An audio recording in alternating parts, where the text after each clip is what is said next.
Debout Congolais, unis par le sang, unis dans l'effort pour l'un.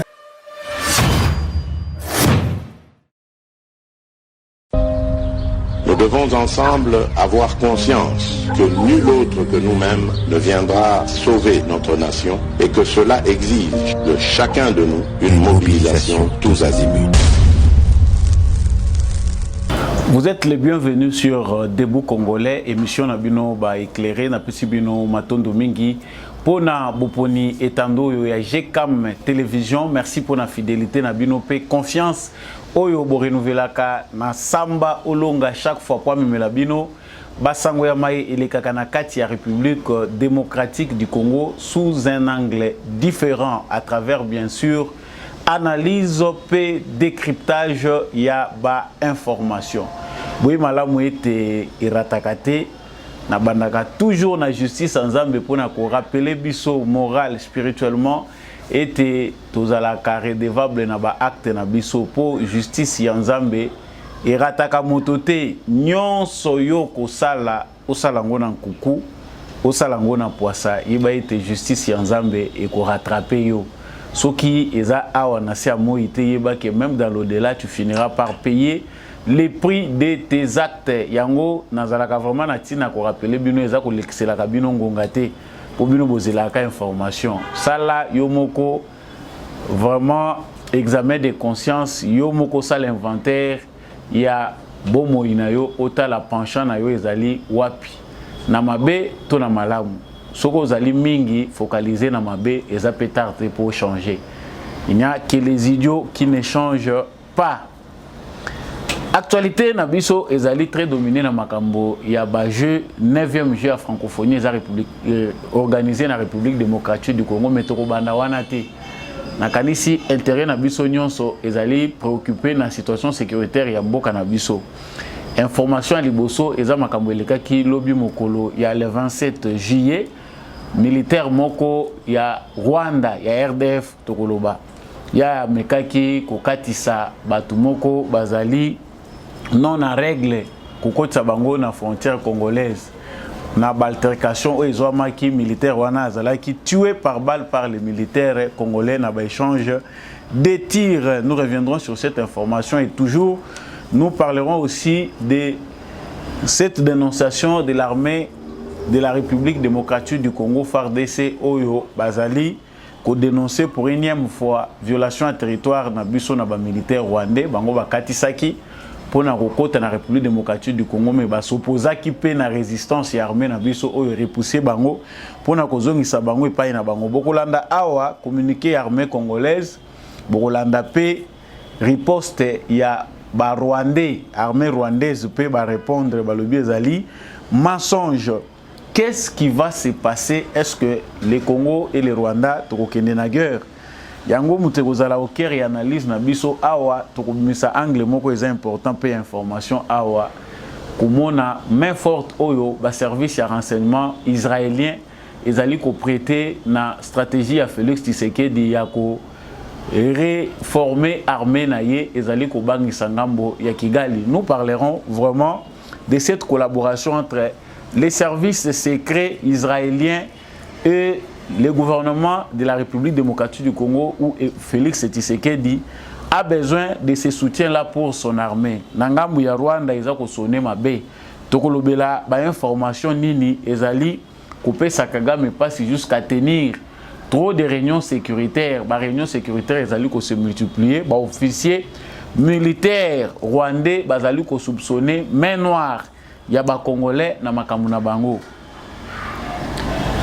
Actualité ya mibale tokolobela na kati ya information na biso ezali concernant francophonie ndenge tolobaki yango na ebandeli esengeli to yeba ete polémique ezali ko salema en tout cas décor ezali planté pour na ba 9e jeu ya francophonie toza kolobawa ezako yinda na stade de martyr population azako yamba vraiment na esengo makasi organisation ya ba jeu oyo jeunesse baza ebele pour na kokota na stade de martyr et pas wapi milulu wana ekozala lancé mais polémique moko ezali ko tourner autour ya effigie ya tata mokonzi ekolo na décoration basali batu musu baza komona ngo mabe pona nini bakeye kocha elongi ya tata mokonzi ya ekolo. Est-ce que cela devait faire l'objet d'un débat? Nous en parlerons aussi ici dans cette émission. Et dans la émission, on va contenté dans l'organisation ndenge nini ba classé bango par rapport à l'affaire culturelle. Nous on a pas considérer biso ezali information importante.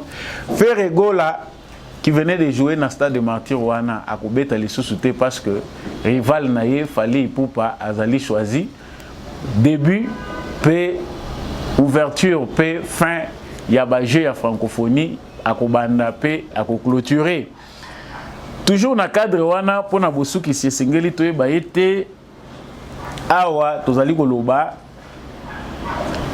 ba jeu ya francophonie ba opposant nyonso ya République démocratique du Congo presque bazali ko soutenir ba jeu wana 9e jeu ya francophonie en tout cas ba lobby ezali pona lokumu ya mboka bango nyonso bazali derrière ba jeu wana ya francophonie oyo ezali kopesa image malamu ya mboka na biso ezali kobeto kobenga ngo nini récupération politique ou bien ezali instinct patriotique pensée moko républicaine ezali que en tout cas il faut très veiller à la par rapport à Makambo. Martin Fayulu qui avait prévu une marche et un meeting a annulé sa marche. Il ne va rester qu'un meeting pour lui, meeting à Kosala Mokolo. Il y a lobby. En tout cas, ezali patriotisme ko utana bango topé.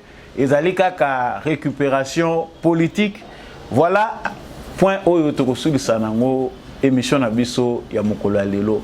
Na pesi yo matondo yo mutozola ndanga na sud ya France. Ndeko pazola ndanga na Bukavu na pesi yo matondo mingi. Merci na bandeko bozola ndabiso a partir ya Kisangani, bozola ndabiso na Allemagne, bolandi biso na Suisse, bozola ndabiso na Canada, na États-Unis, Mbujima ikananga. Vraiment à travers les réseaux sociaux tozali information na biso ezo sala tour ya monde entier. Congolais d'ici, Congolais d'ailleurs, na pesi bino matondo na confiance na bino. Soki opozana no abonné te na actualité oyo samba olonga partager kana bino. Abonnez-vous à cette chaîne pour ne jamais manquer nos informations. Surtout, partagez bino mtubozo pe sa force na chaîne oyo. Banalise à samba olonga bolinga kango, laissez-nous en commentaire quelles sont vos impressions et surtout aussi soutenez nos phares DC, aux phares DC na motema depuis ville nini ya République démocratique du Congo, depuis village nini, depuis pays nini à travers le monde. Donc merci déjà na bato bozo rejoindre biso na bachat, continuez à partager massivement. Nazongi sikoyo na actualité.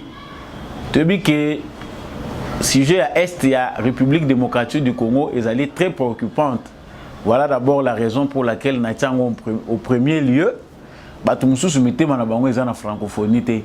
Atato yambia ngone sengo tata mokonzi volonté politique na ye sali que ba infrastructure oyo depuis Congo eza Congo to tikala ko zoate to zoyango, c'est un bon début mais ba congolais belé mette manabango eza wana te. Mais nous sommes un peuple qui se ressaisit, nous sommes un peuple accueillant. Nous avons tout fait pour vraiment nous montrer quand même que tozali peuple moko ya isengo ba caméra ko tala biso mukili mwimba ba yebi que malgré tout o ezaka kamboke elengi. Mais nous commencerons par ce chapitre de l'Est de la République démocratique du Congo. Sango yo ngai epesa kinga isengo. Ça fait deux fois, je ne sais pas si je me trompe, deux fois, ce qui peut-être est l'équipe aux à la 3, que les militaires congolais sont abattus. Franchement, parce que bah violer territoire, c'est-à-dire na kokatisa moko soki alangwaki mususu na kanda na ye akatisi abeti bal oya liboso toyebi akatisaka abeti masasi na ba militaire wana ezwaka bangote et l'ont achevé baboma ye. Nous avons enterré ces militaires là que j'oublie les noms, tous ko saluer mémoire na ye. Kande le cas qui est tellement makasi qu'il a préféré mourir. C'est parmi nos héros, ils ont une histoire et salement na mukili. Biso to bossa na bato bongo facilement mais mutu wana azali pe ko mériter monument. Asuka ki motema. Pour certains azali ki liwa moko lâche. Mais militaire na biso amona ki et les cas qui est to continuer ko zala humilier. Alinga ki a se venger, ils l'ont abattu. Yami balé lisusu soki to yebi circonstance nini te salemaki à traverser frontière kaka ndenge ezalaka par erreur soka melaki soka kotaki siama parce que ba frontière yango ya biso na Rwanda dans certains endroits ils ont ba quartier ils ont ba balabala ils ont moi mai mike ils ont ka moi pont moko katisi aluka akatisa ki a se retrouver kuna na munduki ole ba kangaye ba bomaki. Ça c'est les 2 fois que nous reconnaissons. Mais le lo sango o biso pe toza ko partager awa ileka ki lobby militaire moko ya RDF na 9h ya lobby 27 juillet na frontière na borne 13 na 17 donc non wana eza na borne 13 na 17 mais o ezalaki na village ya Ruta Gara groupement ya Bouvira na territoire ya Nyirungongo c'est près de Goma. Ces militaires là azalaki ko faciliter ba clandestin moko oyo ba hors la loi oyo bazaka na nature ko ya ko commettre exaction na Congo. C'est-à-dire baza ko faciliter bango ba traversaka de manière illicite awa na Congo. Yango e provokaki colère entre ba militaire na biso baza na frontière na biso na we ya bango na ngambo. Na masasi ba betanaki militaire moko ya Rwanda azalaki abattu par nos militaires. Pour na biso ezapé sango esengo po et soulager quand même mitema ba congolais même si ce n'est pas encore à la taille ya oyo biso tozali ko subir. Mais écoutez qu'un militaire rwandais a été abattu parce qu'il avait osé traverser la frontière. Bazo beta na masasi ya monike yenda lekinguya aya ko katisa ko tatina ngambo ya Congo. Banyataki mbuma eze sengo pona biso babomaki ye. Mais kaka mokolo wana ya lobby communiqué oyo bozo moneza ya FARDC c'est aussi to lobby mbala na mbala critique pe ezaka mabete to yebiki makambo armée ezaka stratégique mais armée na biso pe dissertation l'équipe botiki la biso dissertation communiqué a mulai wana bozo mona eza ya FARDC na biso pona ko dénoncer encore incursion ya ba militaire rwandais na sol na biso. C'est-à-dire na 9h ya mokolo ya lobby o elekaki jeudi na ba borne 17 na 13 ba militaire rwandais balingaki ba acheminer lisusu matériel na bango ya renfort ndenge baza ko continuer ko kota lokola bazo kota kana bilanga na bango. Elekaki pamba te armée na biso asali communiquer parce que baza obligé ba informer opinion nationale et internationale. Mais comme ba Rwandais bango bazali na bango ba aveugle baza na bango ba pion facile ya Kagame ba yaki komeka lisu na abattoir parce que abattoir OPC kundi ba jeune Rwandais belé oyo bazoya que ça soit clandestinement que ça soit na tenue militaire abattoir ya Congo ils a prêt à koyambaka bango bazwaki matutu na bango armée asali communiquer pamba te ba réservaki bango oyo ezali réponse na bango. Parce que si l'armée informe que les militaires rwandais bakoti biso to kanisa ke ndenge balobi ke ba militaire rwandais bakoti et la kisi batiki bango balobi boya kokota non soki ba moni bino boza déjà bo violer territoire ba yebi réponse ba si ba pesi na bino. C'est-à-dire l'armée congolaise a riposté pour na kozongisa bango ndenge communiquer lobby na esika oyo esengela ki bazala pe armée a lobby cette fois-ci ezandenge bomesana kité to bosana te que armée na biso lobaki depuis longtemps que via les chefs d'état-major que FARDC kozalaka ka na défensive te. C'est-à-dire une autre option a été levée. Biso to kobanda kozalaka te pour te défendre. Cette fois-ci, to kosala appelle le contraire. Déjà ba avertissa ki bango. Crainte depuis ce jour-là oyo FARDC via leur chef d'état-major, lieutenant général Chiwewe Christian, que tokobanda kotala kabino te biso to bandaka ko ankesa kabino boyaka ko ataka biso to zela kabino. Cela voulait dire en d'autres termes que nous allons aussi attaquer. C'était ça le message. Mais dans le discours moko indirect en tout cas tokobandaka kate na kozala na défensive. Cette fois-ci, tokozalaka kaka na défensive te. En d'autres termes, ça veut dire que tokokipe bisope kobanda ko attaquer. Bango basala kama sécurité bazala na style américain. Chez Kagame, toute menace, il prend au sérieux. Bango tango basi bazwa ki information wana parce que ezate ke bazu yango parce que tu wa lobaki non. Bazu yango depuis ba top na bango ba pesa ka bango ba information awo. Mais il y a lobby ezala ki riposte pona kozongisa bango FARDC a lobby to kozongisa bino mais to kozala na droit ya poursuite. C'est-à-dire au monique argumentaire et armé na biso échanger.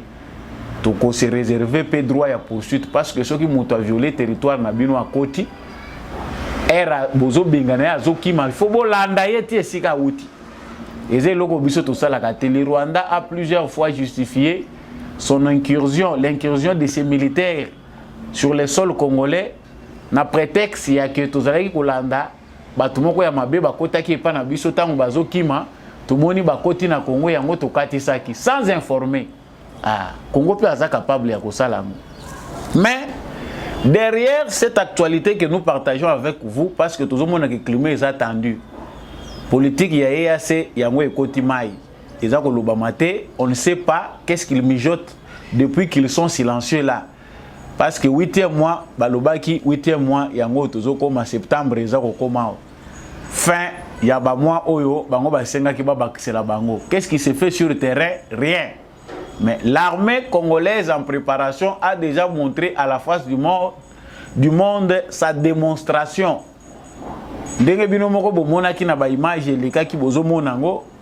L'armée congolaise exercice au basala qui na capitale et dans d'autres provinces et zala qui pona ko lakisa déjà dans le monde que nous sommes prêts, pas seulement au monde mais aux adversaires potentiels que tous a pe biso pe mibali tosi tozi bibundeli yasika.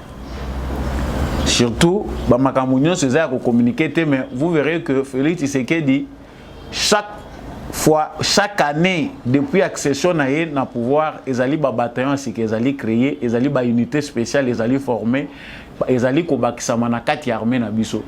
Différentes unités ils ont formé depuis que Félix Tshisekedi a le pouvoir.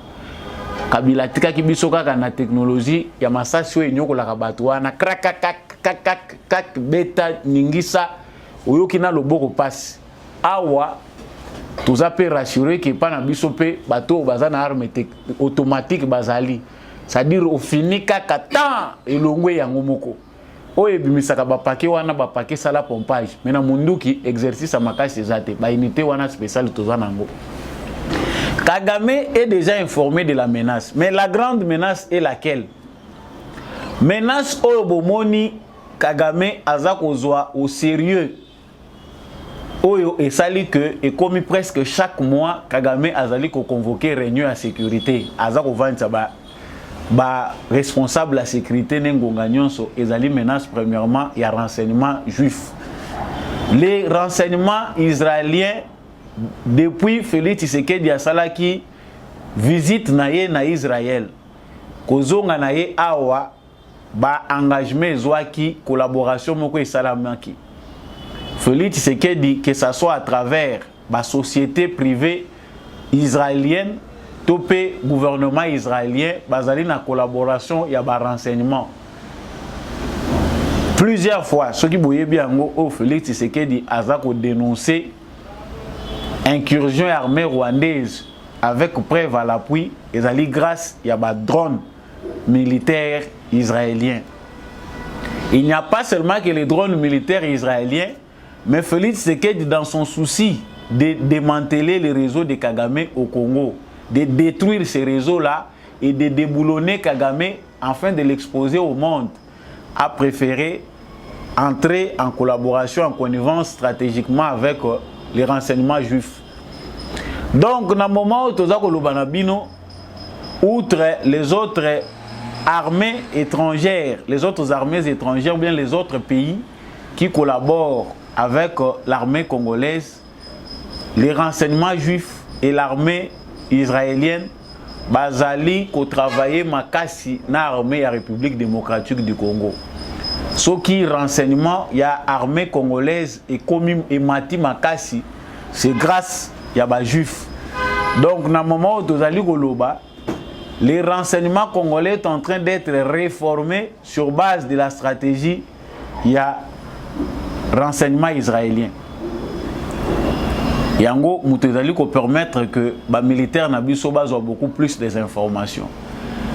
Cet engagement là aux côtés des Juifs a fait que Félix Tshisekedi puisse aussi percer au cœur du système Kagame parce que quand combattre l'adversaire yo zoko protéger kaka territoire na yo sans que alors qu'agresseur azo côté pai na yo yo côté pai na yete. Crainte ya Kagame uti pai wapi ko bango eza ekoti yo zo mona ba réunion de sécurité bomonaki na début année awa asali changement na kati ya armée na ye na kati ya sécurité n'est rapproché. Tant que les renseignements juifs avaient rapproché certains de ses responsables de sécurité, y compris SIA, parce que les juifs les américains peuvent contacter qui officier supérieur na yebele. Logo la Kagame azalaka malin système na ya renseignement, ça dit ce qui Kagame a chambongo mingi. C'est beaucoup plus dans les renseignements, dans l'infiltration que dans son armée. Vous verrez que son armée marche très bien parce que Azali m'a cassé une infiltration, Azali m'a cassé un renseignement. Côté où il y a Koubissa. Donc là, tout peut naturellement bazar rusé au bazar ko servir yé, ba yebi mingi naturellement bazar na bango na makila wana ya renseignement criminel. Ba facilité yé mingi. Ce qu'on Félix Tshisekedi peut na connaissance à système ya Kagame pour na détruire, il fallait mettre des moyens. Il faut engager des partenaires, il faut percer na ba mystère, banani ba simbié. Place aux stratégies Kagame ezalaki au côté ya ba juif, ba sanzié, ba longolié parce qu'il ne pouvait pas apporter le soutien à deux fois na batumi balé. Na niveau ya Conseil de sécurité des Nations Unies, bitumba pe kotikuna. Diplomatie a Félix Tshisekedi de sali que Chine, Russie, battent l'Occident. Ba komi ko sala contrepoids alors que Félix Tshisekedi azana loboko ya Occident balingi ko aider l'Orient et les autres opposants de l'Occident babandi ko soutenir Tshisekedi. Ça fait un contrepoids. Donc à un moment où biso tozali koloba, Kagame lui-même l'avait dit même de sa propre bouche que Félix Tshisekedi a proposé na bango eleki Rwanda topé bango yé Kagame na régime na yé baza capable était à offrir na batouana ya communauté internationale c'est que Félix Tshisekedi les offre parce que quelque part si le plan diplomatique tant bozo bundana na mutu il faut yopé ozala na offre o yozo présenter pour o déjouer stratégie à Muninga. C'est dans ce cadre là que Félix Tshisekedi ça en est sorti pour avoir na loboko na yé ba juif bazo soutenir Tshisekedi pambate baza na intérêt na bango. Les indifférents ici par rapport à la gouvernance ezali gouvernement ya Macron oyo. Gouvernance ya Macron mutu et côté point mort na stratégie ezali déjà mise en place. Bateau yo ba freiner les plans américains parce que aujourd'hui l'Amérique est indifférente. La Chine est aux côtés de la RDC. Bibundelo biso toza ko lobeye, il n'y a rien encore jusque là. RDC azana offre moko oyo pays moko te africain na minute oyo azali ko bénéficier nango na monde. Naza ko lobango pambate c'est sur base des informations. La RDC aza na top. C'est-à-dire parmi les premiers pays oyo bazali ko pesa bango offre ya matériel militaire, la RDC fait partie. Il se passe sur le sol congolais une guerre stratégique. Premièrement, guerre wana au niveau ya sommet, les grandes puissances bazali na guerre, il y a contrôle, il y a ba minerais stratégique. C'est-à-dire mutuna mutu il faut offrir, il faut ça la base d'où pour ba pesa épargner.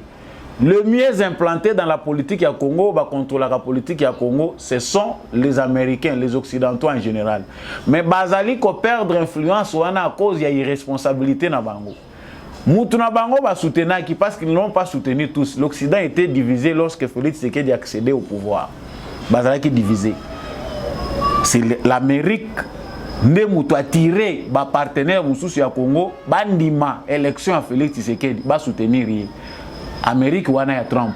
Ba moussous Union européenne et les autres ba yé ko rejoindre parce que tant moutou a déjà na pouvoir ba télé milaka yete ba wele la kananu beaucoup en contact na yé. C'est comme ça la logique des relations diplomatiques et pas na bango baluki ba weleli au moni Union européenne aye malgré bazana mutema ba finali Tshisekedi bouton mais ba wele li pona ko ya officialiser makambo ke Union européenne tozana yo pour le faire oublier le passé malgré ba antécédents bazana. Donc je suis en train de ramasser ces éléments pour vous faire comprendre na stade nini tokomi na makambo ya guerre à est ya Congo. C'est-à-dire il y a l'option internationale qui veut que problème ya Congo est à la résolu diplomatiquement. C'est-à-dire parmi bango ba grande puissance, ils vont s'accorder pour mettre fin à cette guerre.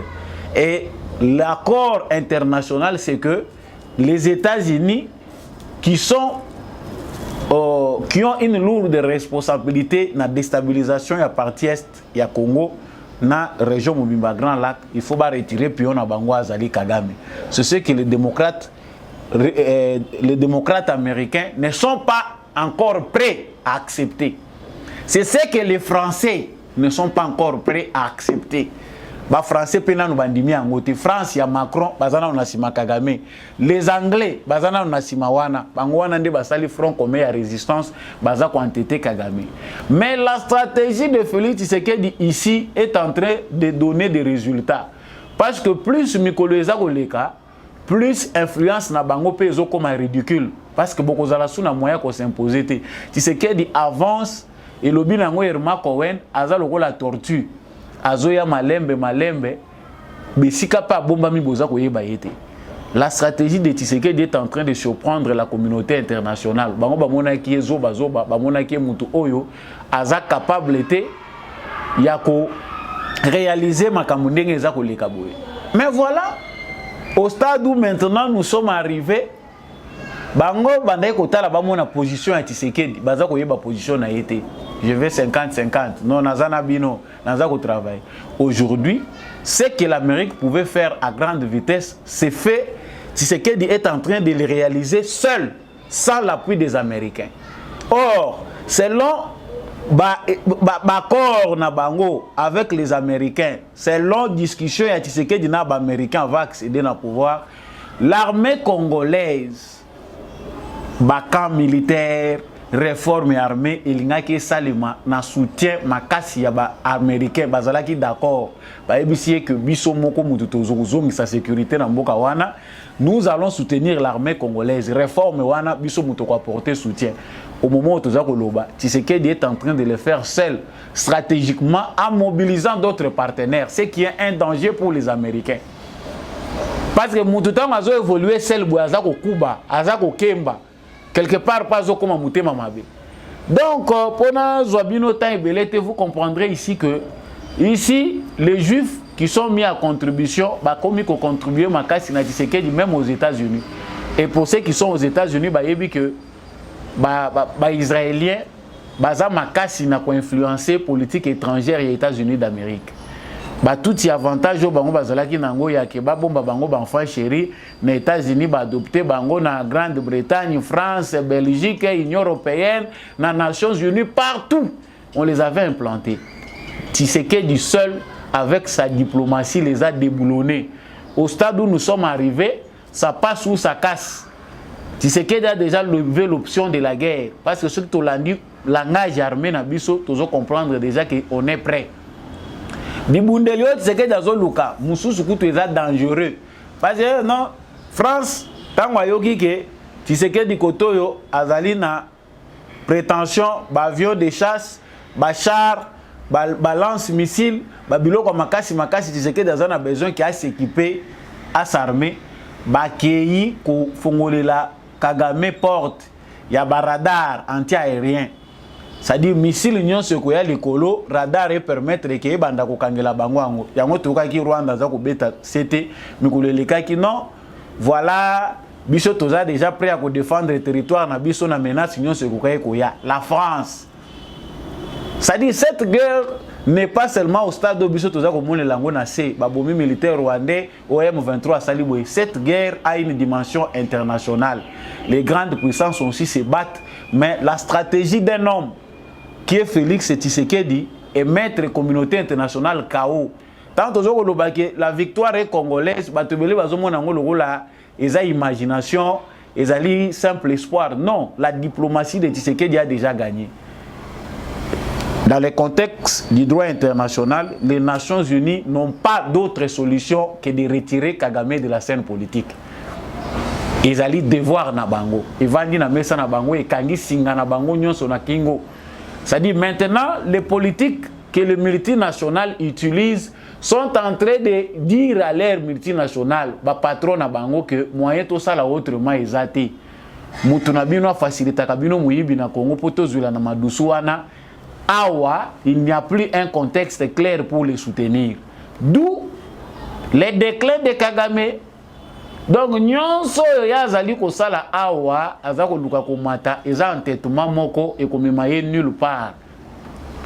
L'armée congolaise est déjà prête à en découdre avec le Rwanda. Ceux qui a lobby likolo bako bundisa likolo, ceux qui a lobby na se bako bundisa na se. Ce qu'on nous a présenté, les FARDC nous ont présenté, Zakaka, moi, effet d'annonce.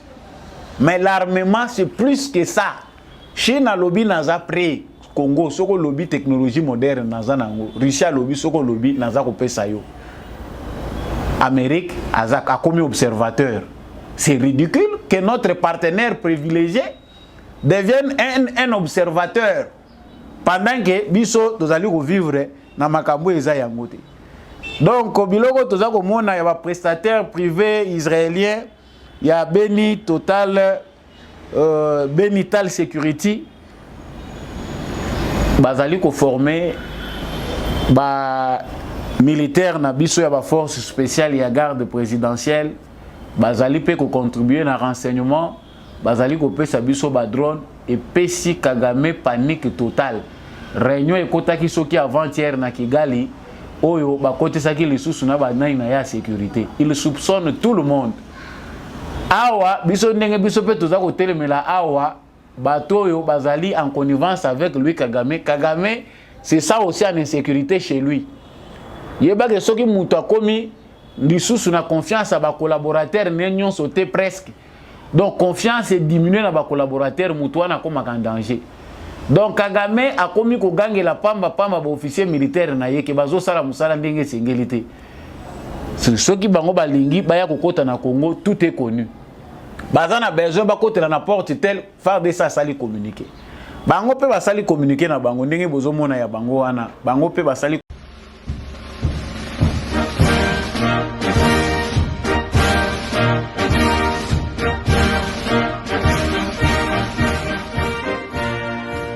Bonjour RDC, bonjour la RDC.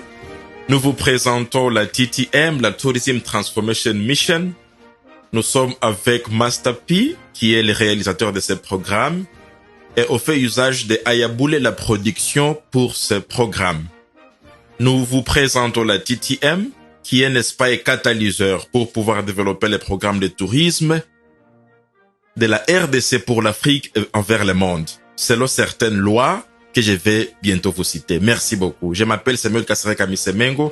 Je suis son ambassadeur, je suis son représentant. Je vous remercie. Nous diffusons à partir de l'Afrique du Sud, de la ville de Pretoria en Afrique du Sud, et on voudrait remercier sincèrement notre confrère en RDC, Justice Mochames de la JCAM TV, qui est notre présentateur en RDC à Kinshasa.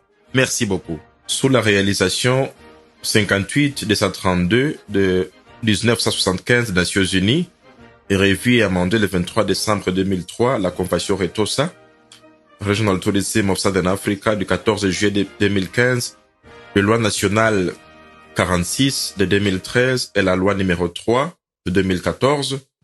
Nous sommes ici pour la promotion du tourisme par tous les moyens appropriés et coordination de toutes les activités du secteur, la promotion du partenariat privé public dans le domaine du tourisme, la mise en œuvre des traités, conventions et accords régionaux, sous-régionaux et internationaux relatifs au secteur du tourisme.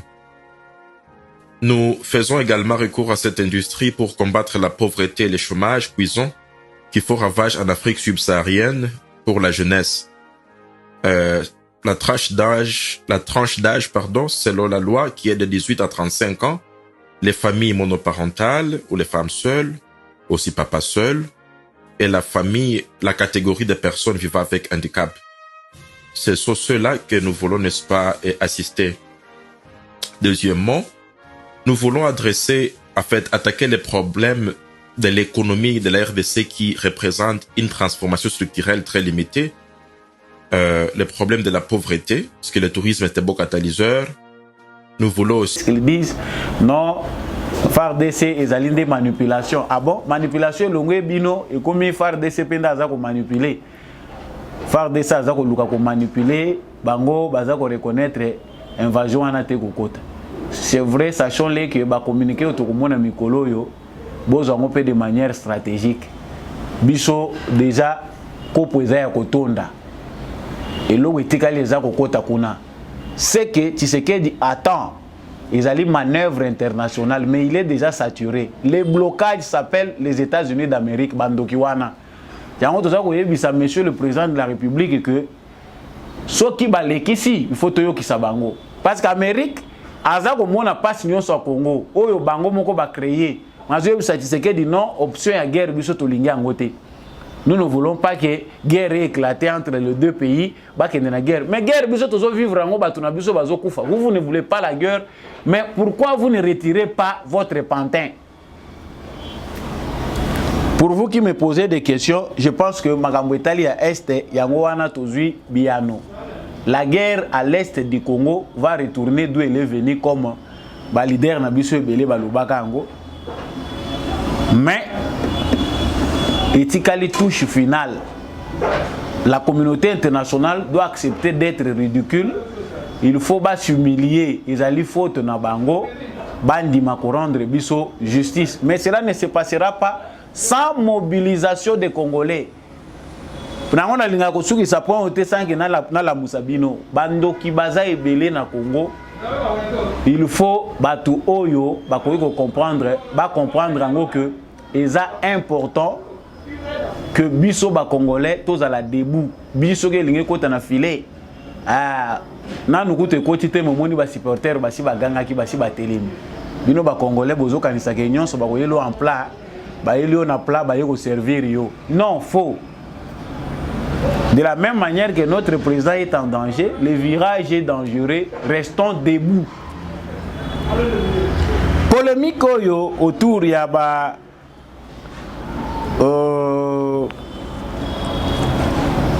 il y a effigie à tata mokonzi ekolo ndenge bozomona ba vidéo wana eza ko circuler. En tout cas décor ezaki bien planté, tout le monde quand même que souci au président de la République azaki nango que ba jeu salema yango tout le monde ezali et c'est concrétisé. Mais bandoki bazanga kate soki ezalaki tourna yo pour ça la makambo. Pendant 18 ans, nous avons eu une opposition. Parce que Fiji baza ko lobela wana bozomona. Ba comité ya francophonie loko la batie kaka photo ya Tshisekedi et comme les kamupona ba mususu. Mais okoya ko bela. Franchement, okomata mafuta tango okomato ebele okosala AVC. Tshisekedi c'est son tour aussi de gloire, il fait bien les choses. Nous Congolais, nous ne méritons pas ce jeu. Ils ont bissoté.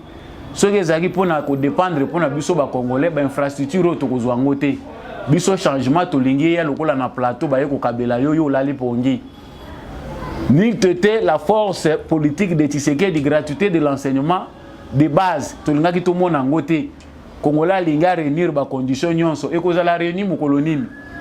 Tshisekedi savait que ça allait se passer comme ça parce qu'il connaît les Congolais que nous sommes. Les jours J, batol les akaka likolo, batol, basalité, bazelu, ngobila kuna bazo swana na bango na bagodem poi, bazo swana na bango na vie na biso na Niger Koko Mulumba. Salité et silité.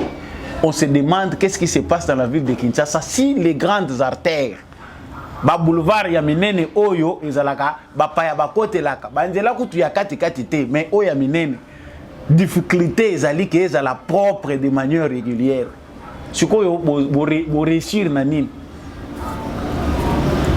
Franchement, Félix Tshisekedi, c'est un homme largement en avance par rapport aux Congolais que nous sommes. Nous ne méritons pas un tel président.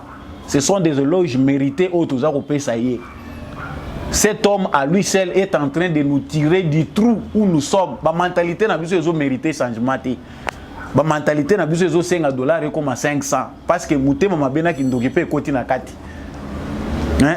500 coûte mais 5 000, de 2500 là, il y a 5 000. Pour Congolais, ceux qui battent il est prêt à envenimer la situation pour battre Tchango Balobaki. C'est ce qu'il dit dans le gérer. Mais cet homme est en train de se battre. Au moni, même battlette na biso ba évoluer sur le plan international, ba yaka wana soni na bamboka na bango. Au luki même place moi salle kaka, ou qui peut-être ko encadrer bat. Problème pour mon ango. Mais tous eu moins de but parce que ça c'est un début. Nan tous eu infrastructure où ils ont na taille ya munene ya mboko tous na ngote na ba richesse na biso. Mais où ils ont délivrance tous eu à travers mutoyo makamba francophonie yo. Les Français, ils sont aux côtés de nos oppresseurs. Mais la logique politique, la diplomatie ne réfléchit pas comme nous autres. Nous devons toujours réfléchir. Et yate,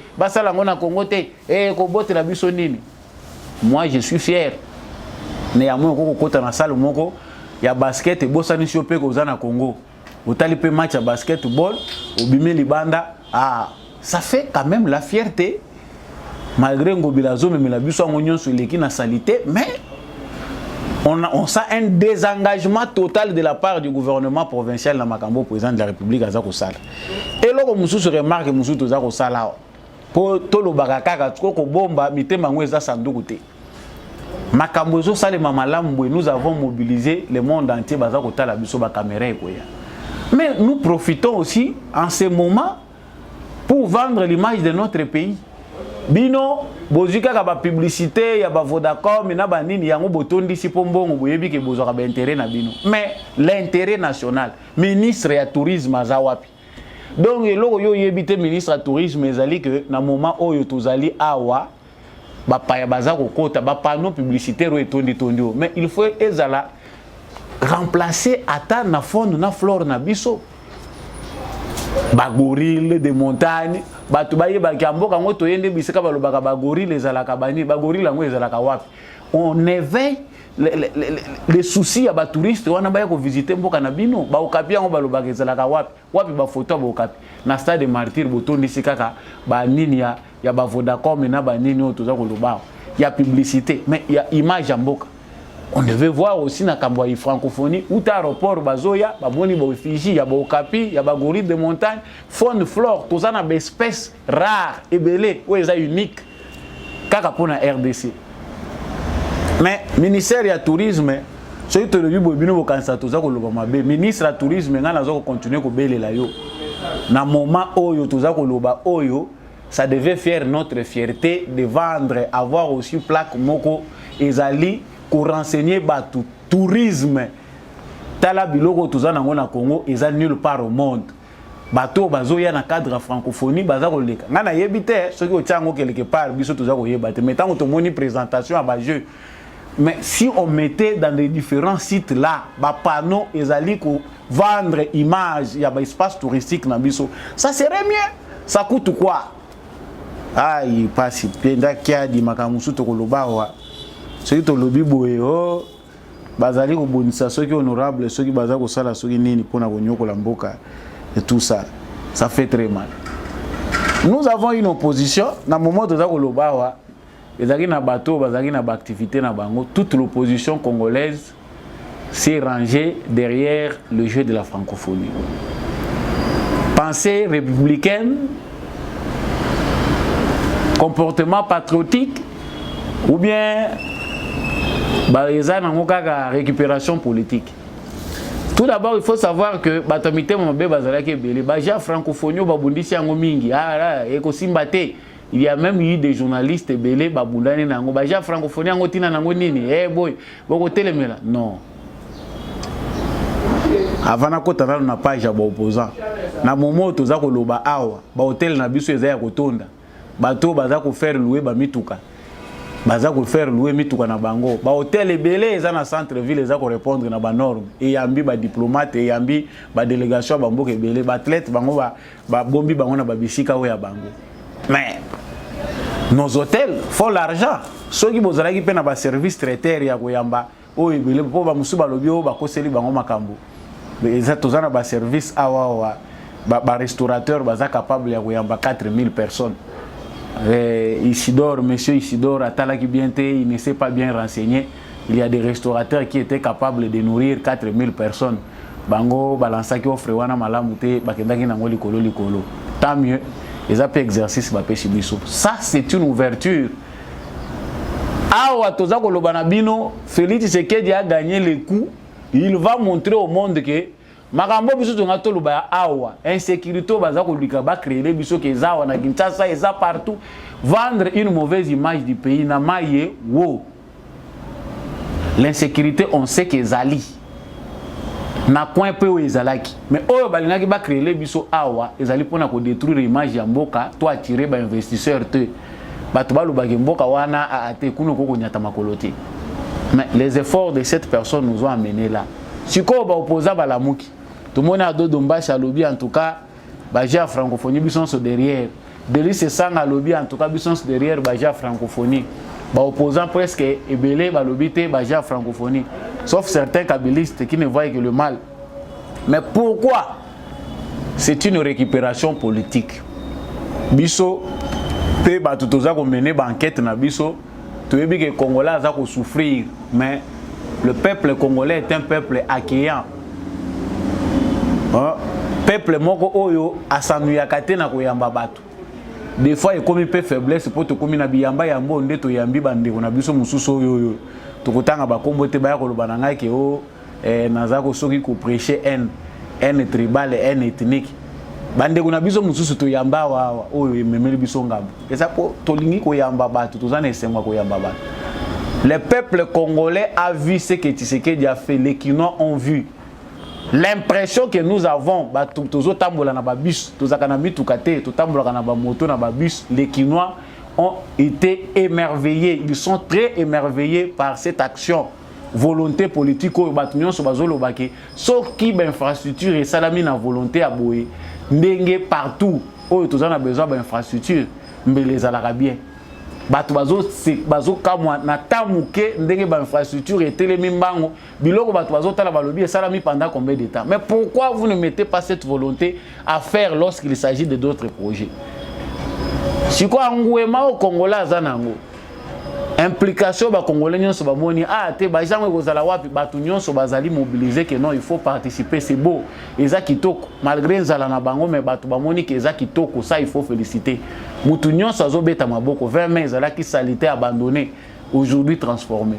Allez, wana ba politicien nyonso récupération, chaque politicien déclaration je soutiens j'ai la francophonie, vous êtes des récupérateurs politiques.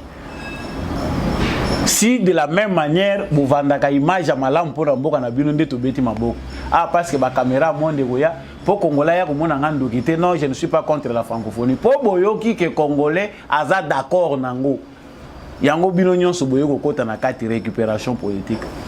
Mais tant mieux, on reste Congolais. Na famille pe bandoki bazalaka, na famille pe bato mobulu bazalaka, ba voyou pe bazalaka, bato ndenge na ndenge. Ba voyou ba pesaka bango liboso te pour na ko diriger bato. Les voyous et les autres baza bato yo baza ko faire partie kaka na famille basangisi bango soki moment likambo ezali. Mais le mot à dire dernier ne revient pas aux gens au mitou et ça la kamala mouté ba kende ko décider. On choisit ceux qui sont intelligents, responsables bango nde mutu ba zo akavoya ya famille. Voilà émission lelo nakanisi et sukiwana biso nyonso toujours en avant wana pe ya ba jeu ya francophonie. Nous allons assister à la télé comme dans les différents endroits, ba différents sites pour na ko vendre image ya malamu ya mboka na biso. Na pesi matondo na équipe technique ya ndekombi ya chako ya accompagner kinga po ete émission oyo ekomela bino matondo mingi na bino pe balandi boza kolanda biso mokili mobimba. Vraiment debout congolais ce qui l'équité bozo tianga pression mikolo yo koko so ezali na makambo pe ya électricité eza ko sala que ba émission na biso esalema na ba RTP mikolo nyonso ndenge sengelité. Merci mingi na apôtre Gérard Kabeya, merci na papa Jean-Louis Timbalanga, l'homme de la vérité de jour. Merci à monsieur le maire adjoint Boniface Mpunga, je remercie papa Freddy Ngwama de lui d'Ilebo. Et je vous laisse les spots qui concernent le tourisme. Bolandango malamu ngai na bino tout mon année prochainement.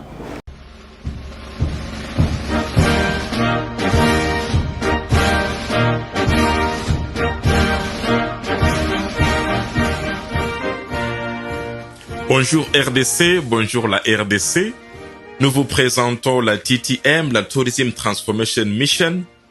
Nous sommes avec Master P, qui est le réalisateur de ce programme, et on fait usage de Ayaboulé la production pour ce programme. Nous vous présentons la TTM, qui est un espace catalyseur pour pouvoir développer les programmes de tourisme de la RDC pour l'Afrique et envers le monde, selon certaines lois que je vais bientôt vous citer. Merci beaucoup. Je m'appelle Samuel Kassere Kamisemengo.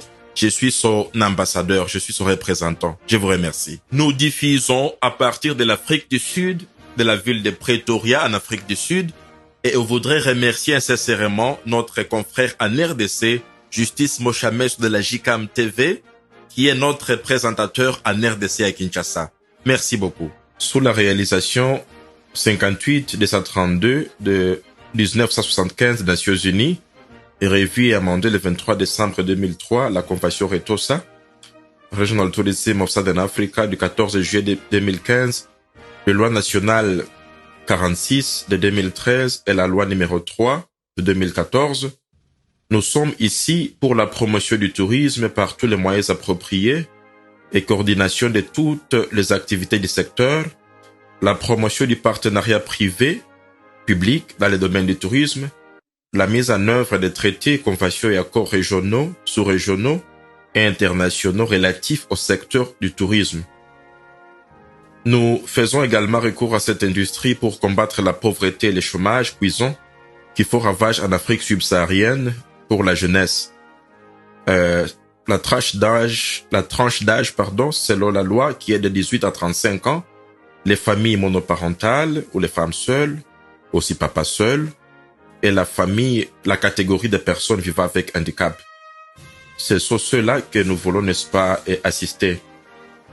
Deuxièmement, nous voulons attaquer les problèmes de l'économie de la RDC qui représente une transformation structurelle très limitée, le problème de la pauvreté, parce que le tourisme est un beau catalyseur. Nous voulons aussi